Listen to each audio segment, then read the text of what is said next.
ಅಕಾಲಿಕ ಮಳೆ ಮತ್ತು ಈ ಚಂಡಮಾರುತದ ಎಫೆಕ್ಟ್ ತರಕಾರಿಗಳ ಪೂರೈಕೆಗೂ ತಟ್ಟಿದೆ. ಬೆಂಗಳೂರಿನಲ್ಲಂತೂ ವೆಜಿಟೇಬಲ್ಗಳ ಬೆಲೆ ದಿಢೀರ್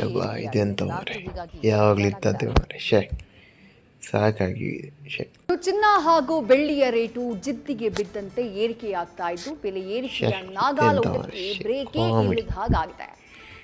ಪೆಟ್ರೋಲ್ ಡೀಸೆಲ್ ಲೀಟರ್ಗೆ ಬೆಲೆ 20 ರೂಪಾಯಿಯಷ್ಟು ಏರಿಕೆ ಆಗುತ್ತಾ?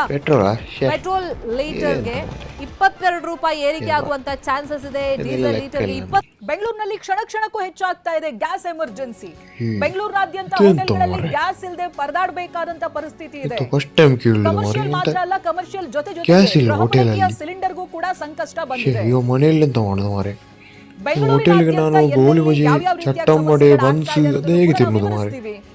ಹೋಯ್ತು ಹೋಗೇನೆ ಬೆಂಗಳೂರಿನಲ್ಲಿ ಪ್ರತಿ ಕ್ಷಣಕ್ಕೂ ಅಮ್ಮನಿಗೆ ಹೇಳುದು ಒಳ್ಳೇದು ಮಾರೆ.